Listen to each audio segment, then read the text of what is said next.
राजा जनक के मंत्रियों द्वारा राम लक्ष्मण का समाचार पाकर राजा दशरथ बड़े आनंदित हुए। धनुर्भव की बात सुनकर तो उनके आनंद का ठिकाना न रहा। महल में जाकर उन्होंने सब समाचार रानियों को सुनाए। रानियां भी फूली न समाईं। उन्होंने ब्राह्मणों को दान दक्षिणा दी। गुरु वशिष्ठ की आज्ञा लेकर राजा दशरथ बारात की तैयार कराने लगे। हाथी, घोड़े और रथ सभी सजने लगे। छैल छबीले सवार घोड़े नाचने लगे। गुरु वशिष्ठ और राजा दशरथ दिव्य रथों में बैठे चतुरंगिनी सेना के साथ बारात चल पड़ी और 5वें दिन मिथिला जा पहुंची। राजा जनक ने नगर के बाहर आकर बारात का स्वागत किया और भली भांति सजाए गए जनवासे में सबको ले जाकर यथायोग्य ठहराया। विश्वामित्र को जब राजा दशरथ के आने का समाचार मिला तब दोनों राजकुमारों को लेकर वे जनवासे पहुंचे। राम लक्ष्मण ने पिता के चरणों में प्रणाम किया। राजा दशरथ ने विश्वामित्र के चरण छुए और कहा, मुनिवर, आपकी कृपा से ही शुभ दिन मुझे देखने को मिला है। राजा जनक की सारी नगरी जगमग जगमग कर रही थी। एक एक घर, एक एक द्वार वंदनवारों से सजा था। चारों ओर मंगल गीत सुनाई दे रहे थे। राजमार्ग और राजमहल में दर्शकों की अपार भीड़ थी।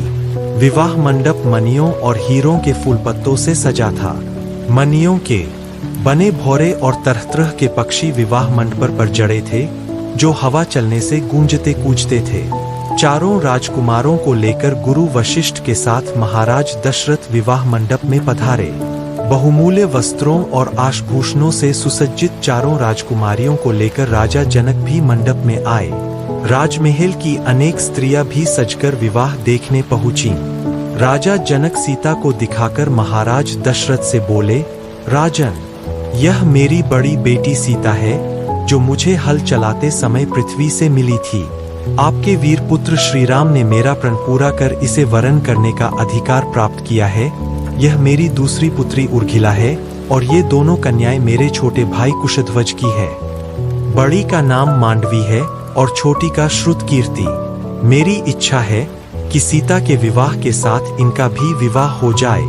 लक्ष्मण के लिए उर्मिला को, भरत के लिए मांडवी को और शत्रुघ्न नए को स्वीकार कर मुझे कृतार्थ करे। जनक के प्रस्ताव को राजा दशरथ ने सहर्ष स्वीकार कर लिया। तब अग्नि के सामने चारों कन्याओं को अपने अपने पतियों के हाथ में सौंपते हुए राजा जनक ने कहा कि इन कन्याओं को मैं तुम्हारे हाथ सौंपता हूँ। ये छाया की भांति तुम्हारे साथ रहेंगी। तुम इनका पाणिग्रहण करो। इनकी सब तरह से रक्षा करना तुम्हारा धर्म होगा। गुरु वशिष्ठ और शतानंद ने वेद मंत्रों के साथ विधिवत विवाह कराया। तब राजा दशरथ राजकुमारों और पुत्रवधुओं को लेकर जनवासे लौट आए। जनक ने कन्याओं और सब बरातियों को सुंदर उपहार दिए। राजा दशरथ ने भी सोने से सींग मढ़ाकर दूध देने वाली सहस्रों गायें ब्राह्मणों को दान में दीं। दूसरे दिन विश्वामित्र ने आकर राजा दशरथ को बधाई दी और सबसे विदा लेकर वे अपने आश्रम को लौट गए। कुछ दिन तक जनक का आतिथ्य ग्रहण करने के पश्चात राजा दशरथ ब्रैट के साथ अपने नगर को लौट चले। वे कुछ ही दूर गए होंगे कि सहसा भयंकर आंधी सी आई और उसके साथ ही क्रोध की साक्षात मूर्ति परशुराम फरसा और धनुष बाण लिए प्रकट हो गए। उन्हें देखते ही अयोध्यावासी डर के मारे अधमरे से हो गए और राजा दशरथ के तो होश ही उड़ गए। राम का रास्ता रोककर परशुराम बोले, राम, शिव के पुराने धनुष को तोड़कर तुम्हारा हौसला बहुत बढ़ गया है। मैं तुम्हारे अहंकार को चूर करूंगा। राजा दशरथ ने गिड़गिड़ाकर परशुराम से बड़ी अनुनय विनय की और राम पर अनुग्रह करने की प्रार्थना की। परशुराम ने दशरथ की बात सुनी अनसुनी कर दी और राम से फिर बोले, मेरे इस धनुष को चढ़ाओ।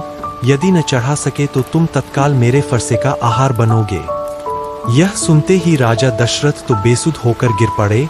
मनस्वी राम निर्भीकता से बोले, मेरा रूप आप देखना चाहते हैं तो देखें। उन्होंने परशुराम के धनुष बाण लेकर प्रत्यंचा चढ़ा दी और धनुष पर बाण रखकर बोले, मैं इस बाण से आपकी तपस्या का समस्त प्रभाव अभी नष्ट करता हूँ और भनारगात से आकाश में विचरण करने की शक्ति भी नष्ट करता हूँ। परशुराम हतप्रभ हो गए। उन्होंने राम की स्तुति की और आशीर्वाद दिए और यह प्रार्थना की कि तप का फल भले ही नष्ट कर दें, परंतु मनोक्ति नष्ट न करे, जिससे मैं महेंद्र पर्वत पर लौट सकूं। श्रीराम ने उनकी बात मान ली परशुराम राम की प्रशंसा करते हुए तत्काल चले गए। परशुराम के चले जाने के बाद बारात आगे बढ़ी। बारात के पहुंचते ही अयोध्या में घर घर आनंदोत्सव होने लगे। गलियों में शंख और मृदंग की ध्वनि गूंज उठी। स्त्रियों ने मंगलगान किए और फूल बरसाए। रानियों ने पुत्रों और पुत्रवधुओं की आरती उतारी। उस समय राजा दशरथ के भवन की शोभा देखते ही बनती थी। राजकुमार शील गुण संपन्न पत्नियां पाकर बड़े प्रसन्न थे। सीताजी के अनुपम रूप, गुण और सेवा से श्रीराम और सास-ससुर सब प्रकार से संतुष्ट थे। राजकुल में दिन दिन सुख समृद्धि की वृद्धि होने लगी। समस्त कौशल राज्य का भाग्य जग गया।